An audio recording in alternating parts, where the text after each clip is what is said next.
ओम नमः शिवाय। हर हर महादेव। आप सुन रहे हैं पौराणिक अमृत वाणी द्वारा प्रसारित शिव महापुराण कथा को सुनने के लिए चैनल को लाइक शेयर एंड सब्सक्राइब करें।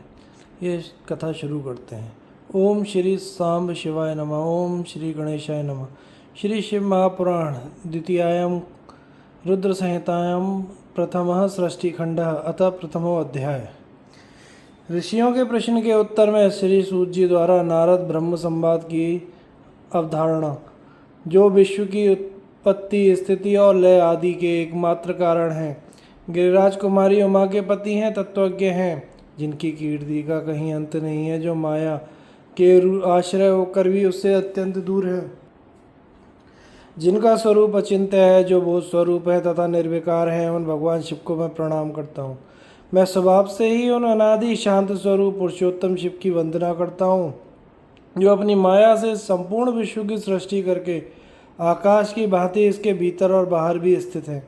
जैसे लोहा चुंबक से आकृष्ट होकर उसके पास ही लटका रहता है, उसी प्रकार ये सारे जगत सदा सब और जिसके आसपास ही भ्रमण करते हैं, जिन्होंने अपने ही इस प्रपंच को रचने की विधि बताई थी, जो सबके भीतर अंतर्यामी रूप से विराजमान है तथा जिनका अपना स्वरूप अत्यंत गूढ़ है, उन भगवान शिव की मैं सादर वंदना करता हूँ। व्यास जी बोले, जगत के पिता भगवान शिव, जगत माता कल्याणमयी पार्वती तथा उनके पुत्र गणेश जी को नमस्कार करके हम इस पुराण का वर्णन करते हैं। ऋषिगण बोले, हे सूत जी, विद्येश्वर संहिता की जो साध्य साधन खंड नाम वाली शुभ तथा उत्तम कथा है, उसे हम लोगों ने सुन लिया। उसका आदि भाग बहुत ही रमणीय है तथा वह शिव भक्तों पर भगवान शिव का वात्सल्य स्नेह प्रकट करने वाली है। हे महाभाग सूत जी, हे तात, आप हम लोगों को सदाशिव भगवान शंकर की उत्तम कथा का श्रवण करा रहे हैं, अतएव आप चिरकाल तक जीवित रहें और सदा सुखी रहें। आपके मुख कमल से निकल रहे ज्ञान अमृत का पूर्ण रूप से पान करते हुए भी हम लोग तृप्त नहीं हो पा रहे, इसलिए हे अनग पुण्य आत्मा, हम सब पुनः कुछ पूछना चाहते हैं। भगवान व्यास की कृपा से आप सर्वज्ञ एवं कृतकृत्य हैं। आपके लिए भूत भविष्य और वर्तमान का कुछ भी अज्ञात नहीं है, अर्थात सब कुछ आपको ज्ञात है।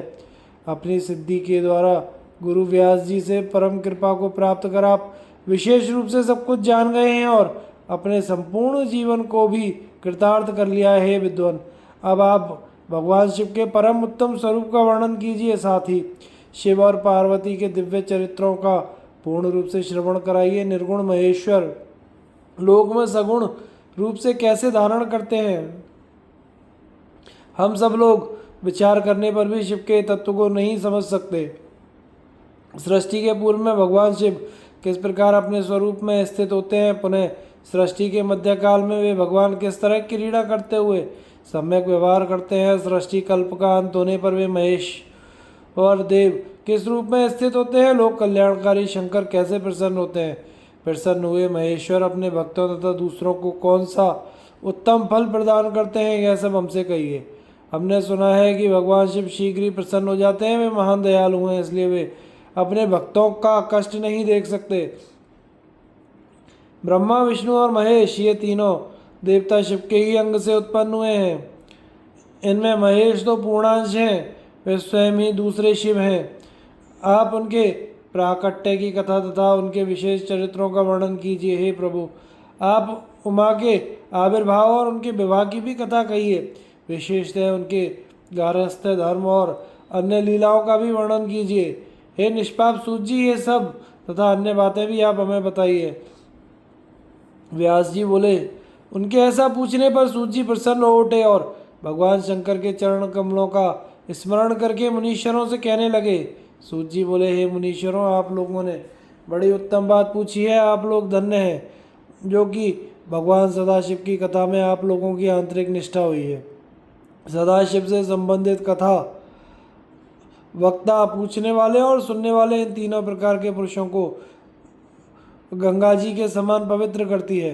हे द्विजों, पशुओं की हिंसा करने वाले निष्ठुर कसाई के सिवा दूसरा कौन पुरुष तीनों प्रकार के लोगों को सदा आनंद देने वाले शिव गुणानुवाद को सुनने से ऊब सकता है, जिनके मन में कोई तृष्णा नहीं है। ऐसे महात्मा पुरुष भगवान शिव के उन गुणों का गान करते हैं, क्योंकि वह संसार रूपी रोग की दवा है तथा मन तथा कानों को प्रिय लगने वाला है और संपूर्ण मनोरथों को देने वाला है। हे ब्राह्मणों, आप लोगों के प्रश्न के अनुसार मैं यथा बुद्धि प्रयत्न पूर्वक शिव लीला का वर्णन करता हूँ, आप लोग आदर पूर्वक सुने। जैसे आप लोग पूछ रहे हैं उसी प्रकार नारद जी ने शिव रूपी भगवान विष्णु से प्रेरित होकर अपने पिता ब्रह्मा जी से पूछा था। अपने पुत्र नारद का प्रश्न सुनकर शिव भक्त ब्रह्मा जी का चित्त प्रसन्न हो गया। वे उन मुनि श्रेष्ठ को हर्ष प्रदान करते हुए प्रेम पूर्वक भगवान शिव के यश का गान करने लगे। व्यास जी बोले, सूत जी के द्वारा कथित उस वचन को सुनकर वे सभी श्रेष्ठ ब्राह्मण आश्चर्यचकित हो उठे और उन लोगों ने उस विषय को उनसे पूछा। ऋषिगण बोले, हे सूत जी, हे महाभाग, हे शिव भक्तों में श्रेष्ठ, हे महामते, आपके सुंदर वचन को सुनकर हमारे हृदय में कौतूहल हो रहा है। ब्रह्मा और नारद का यह महान सुख देने वाला संवाद कब हुआ, जिसमें संसार को मुक्ति प्रदान करने वाली शिवलीला वर्णित है। हे तात, प्रेम पूर्वक नारद के द्वारा पूछे उन प्रश्नों के अनुसार भगवान शंकर के यश का गुणानुवाद करने वाले ब्रह्मा और नारद के संवाद का वर्णन करें। आत्मज्ञानी उन मुनियों के ऐसे वचन सुनकर प्रसन्न हुए सूत जी उस ब्रह्मा नारद संवाद के अनुसार कही गई शिव कथा को कहने लगे। इस प्रकार शिव महापुराण के अंतर्गत द्वितीय रुद्र संहिता के सृष्टि खंड में मुनि प्रश्न वर्णन नामक पहला अध्याय पूर्ण हुआ। अतः द्वितीय अध्याय नारद मुनि की तपस्या। इंद्र द्वारा तपस्या में विघ्न उपस्थित करना, नारद का काम पर विजय पाना और अहंकार से युक्त होकर ब्रह्मा विष्णु और रुद्र से अपने तप का कथन। सूत जी बोले, हे मुनियों, एक समय की बात है, ब्रह्मा जी के पुत्र मुनि शिरोमणि और विनीत चित्त नारद जी ने तपस्या के लिए मन में विचार किया।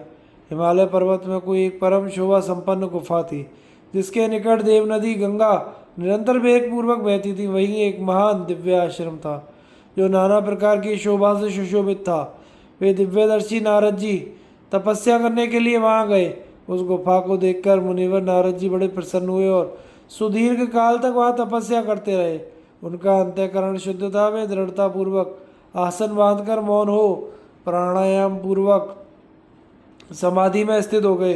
हे ब्राह्मणों, उन्होंने वहां समाधि लगाई, जिसमें ब्रह्म का साक्षात्कार कराने वाला अहम ब्रह्मास्मि, मैं ही ब्रह्म हूँ, यह विज्ञान प्रकट होता है। मुनिवर नारद जी जब इस प्रकार तपस्या करने लगे, तब देवराज इंद्र कांप उठे और मानसिक संताप से व्याकुल हो गए। वे नारद मुनि मेरा राज्य लेना चाहते हैं। मन ही मन ऐसा सोचकर इंद्र ने उनकी तपस्या में विघ्न डालने के लिए प्रयत्न करने की इच्छा की। उस समय देवनायक इंद्र ने मन से कामदेव का स्मरण किया। स्मरण करते ही समान बुद्धि वाले कामदेव अपनी पत्नी रति के साथ आ गए।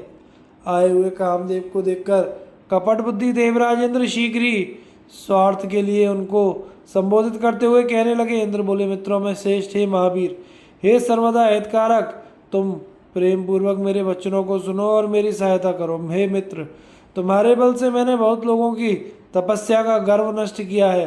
तुम्हारी कृपा से ही मेरा यह राज्य स्थिर है। पूर्ण रूप से संयमित होकर दृढ़ निश्चयी देवर्षि नारद मन से विश्वेश्वर भगवान शंकर की प्राप्ति का लक्ष्य बनाकर हिमालय की गुफा में तपस्या कर रहे हैं। मुझे शंका है कि तपस्या से प्रसन्न ब्रह्मा से ही वे मेरा राज्य ही न मांग लें। आज ही तुम वहां चले जाओ और उनकी तपस्या में विघ्न डाल दो। इंद्र से ऐसी आज्ञा पाकर वे कामदेव वसंत को साथ लेकर बड़े गर्व से उस स्थान पर गए और अपना उपाय करने लगे। उन्होंने वहां शीघ्र ही अपनी सारी कलाएं रच डाली। वसंत ने भी मनमद होकर अनेक प्रकार से अपना प्रभाव प्रकट किया। हे मुनिवरों, कामदेव और वसंत के अथक प्रयत्न करने पर भी नारद मुनि के चित्त में विकार नहीं उत्पन्न हुआ। महादेव जी के अनुग्रह से उन दोनों का गर्व चूर्ण हो गया। ये शौनक आदि महर्षियों, ऐसा होने में जो कारण था उसे आदरपूर्वक सुनिए। महादेव जी की कृपा से ही नारद मुनि पर कामदेव का कोई प्रभाव नहीं पड़ा। पहले उसी आश्रम में कामशत्रु भगवान शिव ने उत्तम तपस्या की थी और वहीं पर उन्होंने मुनियों की तपस्या का नाश करने वाले कामदेव को शीघ्र ही भस्म कर डाला था। उस समय रति ने कामदेव को पुनः जीवित करने के लिए देवताओं से प्रार्थना की थी। तब देवताओं ने समस्त लोगों का कल्याण करने वाले भगवान शंकर से याचना की। इस पर वे बोले, हे देवताओं, कुछ समय व्यतीत हो जाने पर कामदेव जीवित तो हो जाएंगे, परंतु यहाँ उनका कोई उपाय नहीं चल सकेगा। हे अमरगढ़, यहाँ खड़े होकर लोग चारों ओर जितनी दूर तक भूमि को नेत्रों से देख पाते हैं, वहां तक कामदेव के बाणों का प्रभाव नहीं चल सकेगा, इसमें संशय नहीं है। भगवान शंकर की इस उक्ति के अनुसार उस समय वहां नारद जी के प्रति कामदेव का अपना प्रभाव मिथ्या सिद्ध हुआ। वे शीघ्र ही स्वर्गलोक में इंद्र के पास लौट गए। वहां कामदेव ने अपना सारा वृत्तांत और मुनि का प्रभाव कह दिया। तत्पश्चात इंद्र की आज्ञा से वे बसंत के साथ अपने स्थान को लौट गए। उस समय देवराज इंद्र को बड़ा विस्मय हुआ। उन्होंने नारद जी की बुरी बुरी प्रशंसा की, परंतु शिव की माया से मोहित होने के कारण वे उस पूर्व वृत्तांत का स्मरण ना कर सके। वास्तव में संसार में सभी प्राणियों के लिए शंभु की माया जानना अत्यंत कठिन है। जिसने अपने आप को शिव को समर्पित कर दिया है, उस भक्त को छोड़कर शेष संपूर्ण जगत उनकी माया से मोहित हो जाता है। नारद जी भी भगवान शंकर की कृपा से वहां चिरकाल तक तपस्या में लगे रहे। अंत में तपस्या को पूर्ण हुई जानकर वे मुनि उससे विरत हो गए। कामदेव पर अपनी विजय मानकर उन मुनीश्वर को व्यर्थ ही गर्व हो गया। भगवान शिव की माया से मोहित होने के कारण उन्हें यथार्थ बात का ज्ञान नहीं रहा। हे मुनिश्रेष्ठों, भगवान शंभु की महामाया धन्य है, धन्य है। ब्रह्मा विष्णु आदि देव भी उस गति को नहीं देख पाते। उस माया से अत्यंत मोहित मुनि शिरोमणि नारद गर्वयुक्त होकर अपना काम विजयी वृत्तांत बताने के लिए तुरंत ही कैलाश पर्वत पर गए। वहां रुद्रदेव को नमस्कार करके गर्व से भरे हुए मुनि ने अपने आप को महात्मा, प्रभु तथा कामजेता मानकर उनसे अपना सारा वृत्तांत कहा। यह सुनकर भक्त वत्सल शंकर जी अपनी माया से मोहित वास्तविक कारण से अनभिज्ञ तथा भ्रष्टचित्त नारद से कहने लगे। रुद्र बोले, हे तात, हे नारद, हे प्राज्ञ, तुम धन्य हो, मेरी बात सुनो। अब से फिर कभी ऐसी बात ना कहना, और विशेषतः भगवान विष्णु के सामने तो इसकी चर्चा कदापि ना करना। तुमने मुझसे अपना जो वृत्तांत बताया है, उसे पूछने पर भी दूसरों के सामने ना कहना। यह सिद्धि संबंधी वृत्तांत सर्वथा गुप्त रखने योग्य है, इसे कभी किसी से प्रकट नहीं करना चाहिए। तुम मुझे विशेष प्रिय हो, इसलिए अधिक जोर देकर मैं तुम्हें यह शिक्षा देता हूँ, क्योंकि तुम भगवान विष्णु के भक्त हो और उनके भक्त होते हुए भी मेरे अत्यंत अनुगामी हो।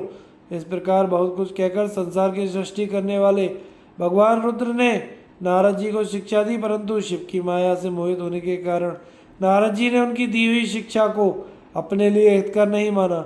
भावी कर्म गति अत्यंत बलवान होती है, उसे बुद्धिमान लोग ही जान सकते हैं। भगवान शिव की इच्छा को कोई भी मनुष्य नहीं टाल सकता। तदनंतर मुनि शिरोमणि नारद ब्रह्मलोक गए। वहां ब्रह्मा जी को नमस्कार करके उन्होंने अपने तपोबल से कामदेव को जीत लेने की बात कही। उनकी वह बात सुनकर ब्रह्मा जी ने भगवान शिव के चरणाविंदों का स्मरण करके समस्त कारण जानकर अपने पुत्र को यह सब कहने से मना किया।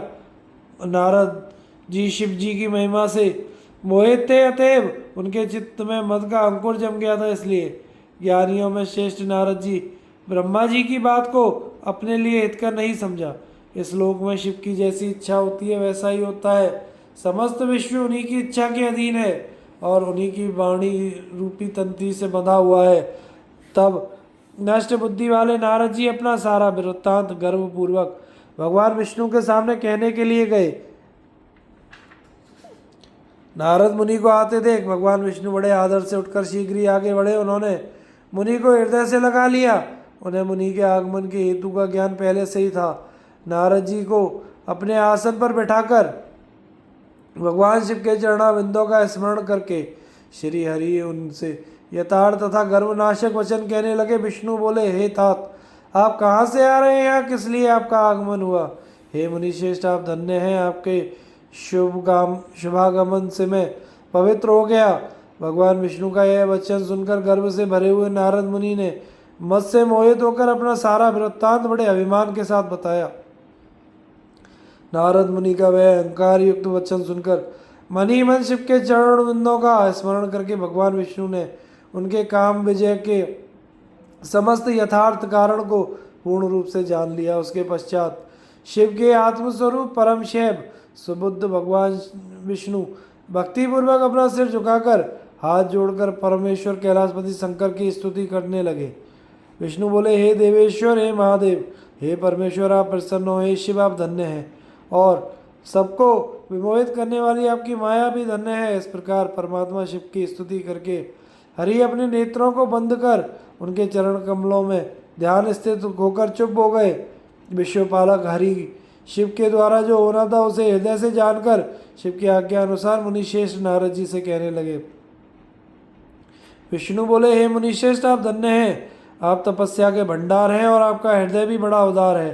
हे मुने, जिसके भीतर भक्ति, ज्ञान और वैराग्य नहीं होते, उसी के मन में समस्त दुखों को देने वाले काम, मोह आदि विकार शीघ्र उत्पन्न हो जाते हैं। आप तो नैष्ठिक ब्रह्मचारी हैं, सदा ज्ञान वैराग्य से युक्त रहते हैं, फिर आप में काम विकार कैसे आ सकता है? आप तो जन्म से ही निर्विकार और शुद्ध बुद्धि वाले हैं। श्री हरि की कही हुई बहुत सी बातें सुनकर मुनि शिरोमणि नारद जी जोर जोर से हंसने लगे और मन ही मन भगवान को प्रणाम करके इस प्रकार कहने लगे। नारद जी बोले, हे स्वामिन, यदि मुझ पर आपकी कृपा हो तब कामदेव का मेरे ऊपर क्या प्रभाव हो सकता है? ऐसा कहकर भगवान के चरणों में मस्तक झुकाकर इच्छानुसार विचरने वाले नारद मुनि वहां से चले गए। इस प्रकार श्री शिव महापुराण के अंतर्गत द्वितीय रुद्र संहिता के सृष्टि खंड में नारद तपोवर्णन नामक दूसरा अध्याय पूर्ण हुआ। अथ तृतीय अध्याय।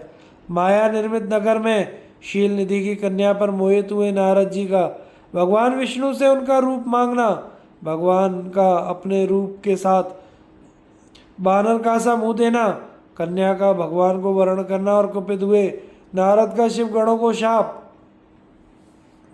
ऋषिगण बोले, हे सूत, हे महाभाग, हे व्यास शिष्य, आपको नमस्कार है। हे तात, कृपया पूर्वक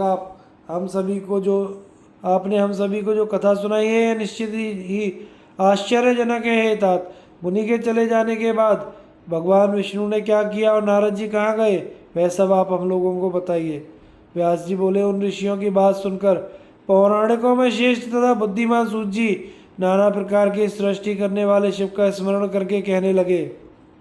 सूत जी बोले, उन नारद मुनि के इच्छा अनुसार वहां से चले जाने पर भगवान शिव की इच्छा से माया विशारद श्री हरि ने तत्काल अपनी माया प्रकट की। उन्होंने मुनि के मार्ग में एक विशाल 100 योजन विस्तार वाले अद्भुत तथा अत्यंत मनोहर नगर की रचना की।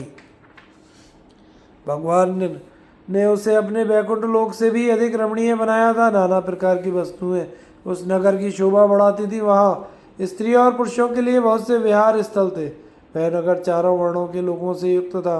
वहाँ शील निधि नामक ऐश्वर्यशाली राजा राज्य करते थे। वे अपनी पुत्री का स्वयंवर करने के लिए उद्यत थे, अतः उन्होंने महान उत्सव का आयोजन किया।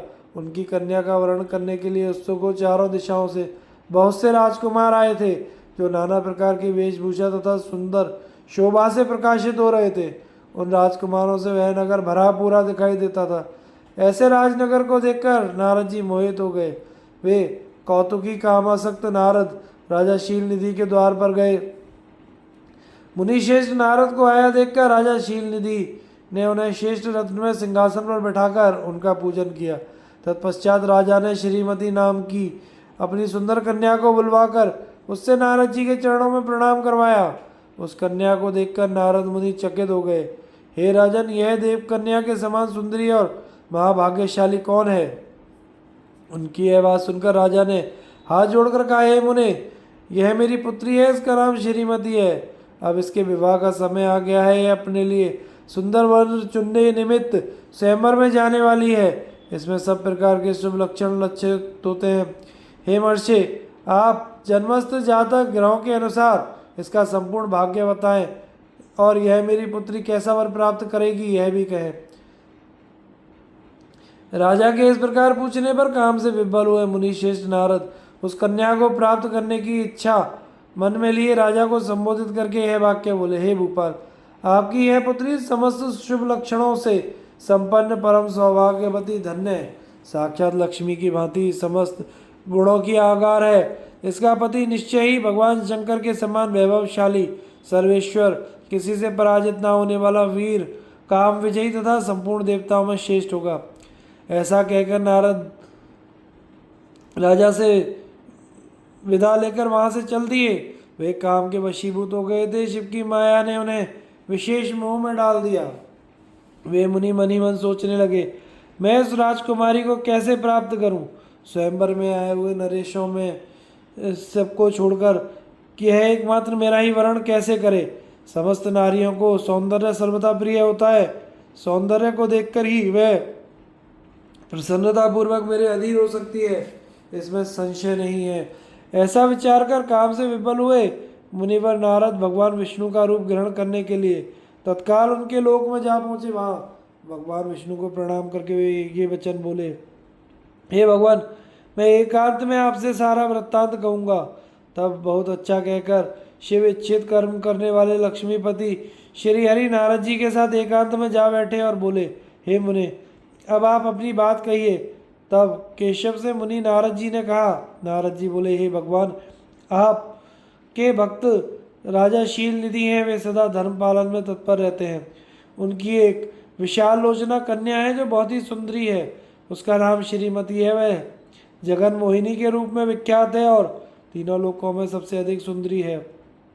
हे विष्णु, आज मैं शीघ्र ही उस कन्या से विवाह करना चाहता हूँ। राजा शील निधि ने अपनी पुत्री की इच्छा से स्वयंवर रचाया है, इसलिए चारों दिशाओं से वहाँ हजारों राजकुमार आए हुए हैं। यदि आप अपना रूप मुझे दे दें तो मैं उसे निश्चित ही प्राप्त कर लूँगा। आपके रूप के बिना वह मेरे कंठ में जयमाला नहीं डालेगी। हे नाथ, मैं आपका प्रिय सेवक हूँ, अतः आप मुझे अपना स्वरूप दे दीजिए, जिससे वह राजकुमारी श्रीमती निश्चय ही मेरा वर्ण कर ले। सूत जी बोले, हे महर्षियों, नारद मुनि की ऐसी बात सुनकर भगवान मधुसूदन हंस पड़े और शंकर जी के प्रभाव का अनुभव करके उन दयालु प्रभु ने उन्हें इस प्रकार उत्तर दिया। विष्णु बोले, हे मुने, आप अपने अभीष्ट स्थान को जाइए। मैं उसी तरह आपका हित साधन करूंगा जैसे श्रेष्ठ वैद्य अत्यंत पीड़ित रोगी का हित करता है, क्योंकि आप मुझे विशेष प्रिय हैं। ऐसा कहकर भगवान विष्णु ने नारद मुनि को मुक्तो बानर का दे दिया और शेष अंगों में अपने जैसा स्वरूप देकर वे वहाँ से अंतर्ध्यान हो गए। भगवान की पूर्वोक्त बातें सुनकर उनका मनोहर रूप प्राप्त हो गया समझकर नारद मुनि को बड़ा हर्ष हुआ।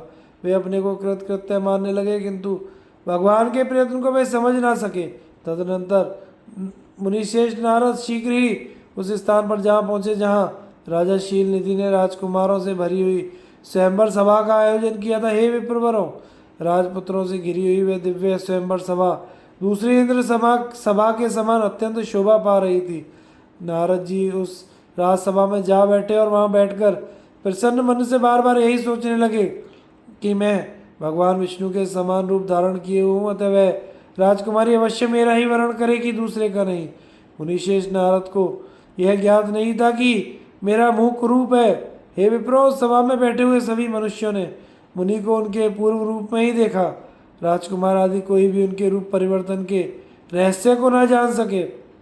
वहाँ नारद जी की रक्षा के लिए भगवान रुद्र के 2 गण आए थे, जो ब्राह्मण का रूप धारण करके गूढ़ भाव से वहाँ बैठे थे। वे ही नारद जी के रूप परिवर्तन के उत्तम भेद को जानते थे। मुनि को कामावेश से मूढ़ हुआ जानकर वे दोनों गण उनके निकट आए और आपस में बातचीत करते हुए उनकी हंसी उड़ाने लगे। देखो, नारद का रूप तो निश्चित ही भगवान विष्णु के समान श्रेष्ठ है, किंतु मुख बानर के समान विकट और महाभयंकर। काम मोहित ये व्यर्थ ही राजपुत्री को प्राप्त करने की इच्छा कर रहे हैं। इस प्रकार की कपटपूर्ण बातें कहकर वे नारद जी का उपहास करने लगे। मुनि तो काम से विह्वल थे, अतः उन्होंने उनकी यथार्थ बात भी अनसुनी कर दी। वे मोहित हो उस श्रीमती को प्राप्त करने की इच्छा से उसके आगमन की प्रतीक्षा करने लगे। इसी बीच स्त्रियों से घिरी हुई वह सुंदरी राजकन्या अंतःपुर से वहां आई और अपने हाथ में सोने के सुंदर माला लिए हुए शुभ लक्षणा राजकुमारी स्वयंवर के मध्य भाग में लक्ष्मी के समान खड़ी हुई अपूर्व शोभा पा रही थी। उत्तम व्रत का पालन करने वाली वह भूप कन्या हाथ में माला लेकर अपने मन के अनुरूप वर का अन्वेषण करती हुई सारी सभा में भ्रमण करने लगी। नारद मुनि का भगवान विष्णु के समान शरीर और बानर जैसा मुंह देखकर कुपित हो गई और उनकी ओर से दृष्टि हटाकर प्रसन्न मन से दूसरी ओर चली गई। स्वयंवर सभा में अपने मनोवांछित वर को ना देखकर वह दुखी हो गई। राजकुमारी उस सभा के भीतर चुपचाप खड़ी रह गई। उसने किसी के गले में जयमाला नहीं डाली। इतने में राजा के समान वेशभूषा धारण किए हुए भगवान विष्णु वहां आ पहुंचे। किन्हीं दूसरे लोगों ने उनको वहां नहीं देखा, केवल उस कन्या ने ही उन्हें देखा। भगवान को देखते ही उस परम सुंदरी राजकुमारी का मुख प्रसन्नता से खिल उठा। उसने तत्काल ही उनके कंठ में वह माला पहना दी। राजा का रूप धारण करने वाले भगवान विष्णु उस राजकुमारी को साथ ले तुरंत अदृश्य हो गए और अपने धाम में जा पहुंचे। इधर राजकुमार श्रीमती की ओर से निराश हो गए। नारद मुनि तो काम वेदना से आतुर हो रहे थे, इसलिए वे अत्यंत विह्वल हो उठे। तब वे दोनों विप्र रूपधारी ज्ञान विशारद रुद्रगण काम विबल नारद जी से कहने लगे, हे नारद, हे मुने, आप व्यर्थी काम से मोहित हो रहे हैं और सौंदर्य के बल से राजकुमारी को पाना चाहते हैं। बानर के समान अपना घृणित मुंह तो देख लीजिए। सूत जी बोले, हे महर्षियों, उन रुद्रगणों का यह वचन सुनकर नारद जी को बड़ा विस्मय हुआ। वे शिव की माया से मोहित थे। उन्होंने दर्पण में अपना मुंह देखा। बानर के समान अपना मुंह देखकर वे तुरंत ही कुपित हो उठे और माया से मोहित होने के कारण उन्होंने दोनों शिवगणों को वहाँ यह शाप दे दिया कि तुम दोनों ने मुझ ब्राह्मण का उपास किया है, तुम दोनों ब्राह्मण के वीर्य से उत्पन्न राक्षस हो जाओ। ब्राह्मण की संतान होने पर भी तुम्हारे आकार राक्षस के समान ही होंगे। इस प्रकार अपने लिए शाप सुनकर ज्ञानियों में श्रेष्ठ वे दोनों शिवगण मुनि को मोहित जानकर कुछ नहीं बोले। हे ब्राह्मणों, वे सदा सब घटनाओं में भगवान शिव की इच्छा मानते थे, अतः उदासीन भाव से अपने स्थान को चल दिए और भगवान शिव की स्तुति करने लगे। इस प्रकार शिव महापुराण के अंतर्गत द्वितीय रुद्र संहिता के सृष्टि खंड में नारद मोह वर्णन नामक तीसरा अध्याय पूर्ण हुआ। अथ चतुर्थो अध्याय नारद जी का भगवान विष्णु को क्रोधपूर्वक फटकारना और शाप देना। फिर माया के दूर हो जाने के पश्चाताप पूर्वक भगवान के चरणों में गिरना और शुद्धि का उपाय पूछना तथा भगवान विष्णु का उन्हें समझा बुझाकर शिव का महात्म्य जानने के लिए ब्रह्मा जी के पास जाने का आदेश और शिव भजन का उपदेश देना। ऋषिगण बोले, हे महाप्रा के हे सूत, आपने बड़ी अद्भुत कथा का वर्णन किया। भगवान शंकर की माया धन्य है। यह चराचर जगत उसी के अधीन है। भगवान शंकर के वे दोनों गण जब अपनी इच्छा से कहीं अन्यत्र चले गए, तब काम विबल और अपमान से क्रुद्ध नारद मुनि ने क्या किया? सूत जी बोले, शिव की इच्छा से विमोहित उस राजकुमारी के प्रति विशेष आसक्ति होने के कारण अन्य अर्थ अनर्थ ज्ञान से रहित मुनि उन दोनों को यथोचित शाप देकर जल में अपना मुख और स्वरूप देखा। शिव इच्छा के कारण उन्हें ज्ञान नहीं हुआ और विष्णु के द्वारा किए गए छल का स्मरण करके दुस्सह क्रोध में आकर वे उसी समय विष्णु लोक जा पहुंचे। शिव की इच्छा से ज्ञान शून्य तथा समिधा युक्त जल रही अग्नि के समान क्रुद्ध वे नारद विष्णु से अत्यंत अप्रिय व्यंग वचन कहने लगे। नारद जी बोले, हे अरे, तुम बड़े दुष्ट हो, कपटी हो, समस्त विश्व को मुंह में डाले रहते हो। दूसरों का उत्साह तुमसे सहा नहीं जाता। तुम माया भी हो और तुम्हारा अंतःकरण मलिन है। पूर्व काल में तुमने मोहिनी रूप धारण करके कपट किया और असुरों को वारुणी मदिरा पिलाई, उन्हें अमृत नहीं पीने दिया। छल कपट में ही रत रहने वाले हे हरे, यदि महेश्वर रुद्र दया करके विष न पी लेते तो तुम्हारी सारी माया उसी दिन समाप्त हो जाती है। विष्णु, कपटपूर्ण चाल तुम्हें अधिक प्रिय है। तुम्हारा स्वभाव अच्छा नहीं है। भगवान शंकर ने तुम्हें स्वतंत्र बना दिया। परमात्मा शंकर के द्वारा ऐसा करके अच्छा नहीं किया गया। तुम उनके प्रभाव बल को जानकर स्वतंत्र होकर कार्य करते रहते हो। तुम्हारी इस चाल ढाल को समझकर अब वे भगवान शिव भी पश्चाताप करते होंगे। अपनी वाणी रूप वेद की प्रामाणिकता स्थापित करने वाले महादेव जी ने ब्राह्मण को सर्वोपरि बताया है। हे हरे, इस बात को जानकर आज मैं बलपूर्वक तुम्हें ऐसी सीख दूंगा जिससे तुम फिर कभी ऐसा कर्म नहीं कर सकोगे। अब तक किसी तेजस्वी पुरुष से तुम्हारा पाला नहीं पड़ा था, इसलिए आज तक तुम निडर बने हुए हो। परंतु हे विष्णु, अब तुम्हें अपने द्वारा किए गए कर्म का फल भोगना होगा। भगवान विष्णु से ऐसा कहकर माया मोहित नारद मुनि अपने ब्रह्म तेज का प्रदर्शन करते हुए क्रोध से खिन्न उठे और शाप देते हुए बोले, हे विष्णु, तुमने स्त्री के लिए मुझे व्याकुल किया है। तुम इसी तरह सबको मुंह में डाले रहते हो। ये कपटपूर्ण कार्य करते हुए तुमने जिस स्वरूप से मुझे संयुक्त किया था उसी स्वरूप से हे हरे तुम मनुष्य हो जाओ और स्त्री के लिए दूसरों को दुख देने वाले तुम भी स्त्री वियोग का दुख भोगो। तुमने जिन वानरों के समान मेरा मुंह बनाया था वही उस समय तुम्हारे सहायक हो। तुम दूसरों को स्त्री विरह का दुख देने वाले होते हैं, स्वयं भी तुम्हें स्त्री वियोग का दुख प्राप्त हो और अज्ञान से मोहित मनुष्यों के समान तुम्हारी स्थिति हो। अज्ञान से मोहित हुए नारद जी ने मोहवश श्री हरि को जब इस तरह का शाप दिया तब उन विष्णु ने शंभु की माया की प्रशंसा करते हुए उस शाप को स्वीकार कर लिया। तदनंतर महालीला करने वाले शंभु ने अपनी उस विश्व मोहिनी माया को, जिसके कारण ज्ञानी नारद मुनि भी मोहित हो गए थे, खींच लिया। उस माया के द्रोहित होते ही नारद मुनि शुद्ध बुद्धि से युक्त हो गए। उन्हें पूर्वत ज्ञान प्राप्त हो गया और उनकी सारी व्याकुलता जाती रही। इससे उनके मन में बड़ा विस्मय हुआ। वे पश्चाताप करके बार बार अपनी निंदा करने लगे। उस समय उन्होंने ज्ञानी को भी मुंह में डालने वाली भगवान शंभु की माया की सराहना की। तदनंतर यह जानकर कि माया के कारण ही मैं भ्रम में पड़ गया था, वैष्णव शिरोमणि नारद जी भगवान विष्णु के चरणों में गिर पड़े। भगवान श्री हरि ने उन्हें उठाकर खड़ा किया। उस समय अपनी दुर्बुद्धि नष्ट हो जाने के कारण वे बोले, माया से मोहित होने के कारण मेरी बुद्धि बिगड़ गई थी, इसलिए मैंने आपके प्रति दुर्वचन कहे। हे नाथ, मैंने आपको शाप तक दे डाला। हे प्रभु, उस शाप को आप मिथ्या कर दीजिए। हाय, मैंने बहुत बड़ा पाप किया है, अब मैं निश्चय ही नरक में पड़ूंगा। हे हरे, मैं आपका दास हूँ, अतः बताइए मैं क्या करूँ और कौन सा प्रायश्चित करूँ जिससे मेरा पाप समूह नष्ट हो जाए, मुझे नरक में ना गिरना पड़े। ऐसा कहकर शुद्ध बुद्धि वाले मुनि शिरोमणि नारद जी पुनः भक्तिभाव से भगवान विष्णु के चरणों में गिर पड़े। उस समय उन्हें बड़ा पश्चाताप हो रहा था। तब श्री विष्णु उन्हें उठाकर मधुर वाणी में कहने लगे। विष्णु बोले, हे तात, खेद मत कीजिए, आप मेरे श्रेष्ठ भक्त हैं, इसमें संशय नहीं। मैं आपको एक बात बताता हूँ, सुनिए। उससे निश्चय ही आपका परम हित होगा, आपको नरक में नहीं जाना पड़ेगा, भगवान शिव आपका कल्याण करेंगे। आपने मत से मोहित होकर भगवान शिव की बात नहीं मानी थी, उसकी अवहेलना कर दी थी। उसी अपराध का ऐसा फल भगवान शिव ने आपको दिया है, क्योंकि वे ही कर्म फल के दाता हैं। आप अपने मन में यह दृढ़ निश्चय कर लीजिए कि भगवान शिव की इच्छा से ही यह सब कुछ हुआ है। सबके स्वामी परमेश्वर शंकर ही गर्भ को दूर करने वाले हैं। वही पर ब्रह्म है, परमात्मा है। उन्हीं का सच्चिदानंद रूप से बोध होता है। वे निर्गुण निर्विकार हैं और सत्व रज और तम इन तीनों गुणों से परे हैं। वे ही अपनी माया को लेकर ब्रह्मा विष्णु और महेश इन तीन रूपों में प्रकट होते हैं। निर्गुण और सगुण भी वे ही हैं।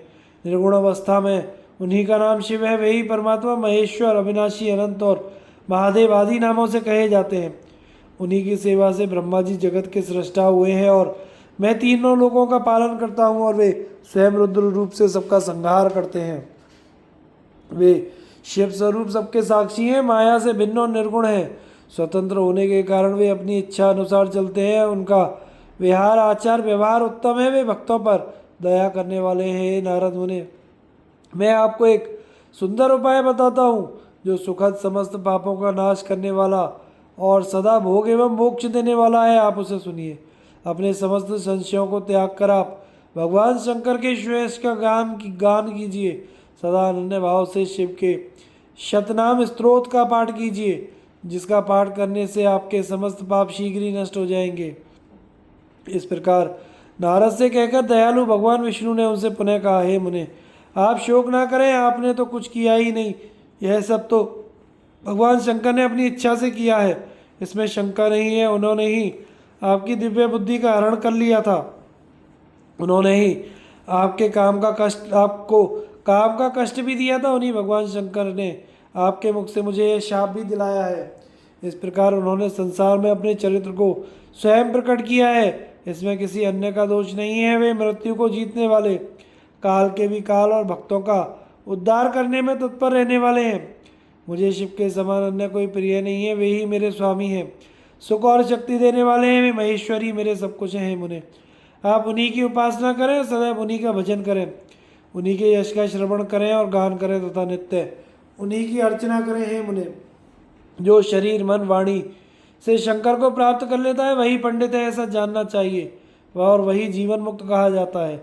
शिव नाम रूपी इस दावाग्नि से महापातक रूपी पर्वत अनायास ही जलकर भस्म हो जाते हैं। यह पूर्णतया सत्य है, इसमें संदेह नहीं है। संसार में पापों के मूलभूत जितने भी प्रकार के दुख हैं वे सर्वदा मात्र शिव पूजन से नष्ट हो जाते हैं। अन्य उपायों से उनका नाश संभव नहीं है। हे मुने, वही वैदिक है, वही पुण्यात्मा है, वही धन्य है, वही बुद्धिमान है, जो सदा शरीर, वाणी और मन से भगवान शंकर के चरणों में चला जाता है। जिनके विविध प्रकार के धर्म कृत्य तत्काल फलोन्मुख फल देने वाले होते हैं, उनका पूर्ण विश्वास त्रिपुर के विनाशक शिव में होता है। महामुने, शिव की पूजा से जितने पाप नष्ट हो जाते हैं उतने पाप पृथ्वी में नहीं है। हे मुने, ब्रह्म हत्या आदि पापों की अपरिमित राशियां भी शिव स्मरण से शिव नाम का कीर्तन करने वाले लोग ही शिव नाम की नौका से संसार रूपी सागर को पार कर जाते हैं। संसार का मूल पाप समूह है, उसका नाश नाम कीर्तन से ही निश्चित हो जाता है। हे महामुने, शिव नाम रूपी कुठार से संसार के मूलभूत पापों का नाश अवश्य हो जाता है। पाप रूपी दावानल से दग्ध हुए लोगों को शिव नाम रूपी अमृत पीना चाहिए। पाप की दावाग्नि से तपे हुए लोगों को उसके बिना शांति देने का कोई अन्य उपाय नहीं मिल सकता। शिव इस नाम की अमृतमयी वर्षा की धारा से नहाए हुए लोग संसार के पापों की दावाग्नि के मध्य रहते हुए शोक नहीं करते, इसमें संशय नहीं है। राग द्वेष में निरंतर लगे रहने वाले लोगों की शिव के प्रति भक्ति नहीं होती, किंतु इसके विपरीत अर्थात पापों से व्रत रहने वाले लोगों की मुक्ति तो निश्चित ही होती है। जिसने अनंत जन्मों में अपनी तपस्या से शरीर को जलाया होगा, उसी की भक्ति भवानी प्राण वल्लभ शिव के लिए संभव है। भगवान शिव के प्रति अनन्यता पूर्वक की गई शिव नाम भक्ति के अतिरिक्त अन्य साधारण भक्ति व्यर्थ हो जाती है। भगवान शिव के प्रति जिसकी भक्ति एकनिष्ठ तथा असाधारण होती है, उसको ही मोक्ष प्राप्त होता है, अन्य के लिए वह सुलभ नहीं होता, ऐसा मेरा विश्वास है। अनंत पाप करने के पश्चात यदि प्राणी भगवान शंकर में भक्ति करने लगता है तो वह सभी पापों से निर्मुक्त हो जाता है, इसमें संदेह नहीं है। जिस प्रकार वन में दावाग्नि से वृक्ष जलकर भस्म हो जाते हैं, उसी प्रकार शिव भक्तों के पाप भी नष्ट हो जाते हैं। जो मनुष्य नित्य अपने शरीर को भस्म से पवित्र कर शिव की पूजा में लगा रहता है, वह महान कष्ट देने वाले संसार रूपी अपार सागर को निश्चित ही पार कर जाता है। ब्राह्मणों का धन हरण करके और बहुत से ब्राह्मणों की हत्या करके भी जो मनुष्य विरूपाक्ष भगवान शंकर की सेवा में लग जाता है, उसे उन पापों में लिप्त नहीं होना पड़ता। संपूर्ण वेदों का अवलोकन करके पूर्ववर्ती विद्वानों ने यही निश्चय किया है कि भगवान शिव की पूजा ही संसार बंधन के नाश का उपाय है। हे मुने, आज से यत्नपूर्वक सावधान रहकर विधि विधान के साथ भक्ति भाव से नित्य जगदम्बा पार्वती सहित महेश्वर सदाशिव का भजन कीजिए। पैर से लेकर सिर तक भस्म का लेपन करके सम्यक रूप से आदरपूर्वक सभी श्रुतियों से सुने गए षडाक्षर शैव मंत्र ओम नमः शिवाय का जप कीजिए। प्रयत्नपूर्वक बताए गए नियमानुसार भगवान शिव के प्रिय रुद्राक्ष को धारण करके अत्यंत सद्भक्ति से ही सविधि मंत्र का जाप करना चाहिए। नित्य शिव की ही कथा सुनिए और कहिए। अत्यंत यत्न करके बारंबार शिव भक्तों का पूजन कीजिए। प्रमाद से रहित होकर सदा एकमात्र शिव की शरण में रहिए, क्योंकि शिव के पूजन से ही निरंतर आनंद प्राप्त होता रहता है। हे मुनि श्रेष्ठ, अपने हृदय में भगवान शिव के उज्जवल चरणार बिंदों की स्थापना करके पहले शिव के तीर्थों में विचरण कीजिए। हे मुने, इस प्रकार परमात्मा शंकर के अनुपम महात्म्य का दर्शन करते हुए अंत में आनंदवन काशी जाइए और वहाँ वह स्थान भगवान शिव को बहुत ही प्रिय है। वहाँ विश्वनाथ जी का दर्शन करके भक्ति पूर्वक उनकी पूजा कीजिए। विशेषतः उनकी स्तुति वंदना करके आप निर्विकल्प संशय रहित हो जाएंगे। हे मुने, इसके बाद आपको मेरी आज्ञा से भक्ति पूर्वक अपने मनोरथ की सिद्धि के लिए निश्चित ही ब्रह्मलोक में जाना चाहिए। हे मुने, वहाँ अपने पिता ब्रह्मा जी से की विशेष रूप से स्तुति वंदना करके आपको प्रसन्नतापूर्वक हृदय से बारंबार शिव महिमा के विषय में प्रश्न करना चाहिए। ब्रह्मा जी शिव भक्तों में श्रेष्ठ है, वे आपको अत्यंत प्रसन्नता के साथ भगवान शंकर का महात्म्य और शतनाम स्तोत्र सुनाएंगे। हे मुने, आज से आप शिवराधना में तत्पर रहने वाले शिव भक्त हो जाइए और विशेष रूप से मोक्ष के भागी बनिए। भगवान शिव आपका कल्याण करेंगे। इस प्रकार प्रसन्न चित्त हुए भगवान विष्णु नारद मुनि को प्रेम पूर्वक उपदेश देकर शिव जी का स्मरण, वंदन और स्तवन करके वहां से अंतर्ध्यान हो गए। इस प्रकार श्री शिव महापुराण के अंतर्गत द्वितीय रुद्र संहिता के प्रथम खंड में नारद विष्णु उपदेश वर्णन नामक चतुर्थ अध्याय पूर्ण हुआ।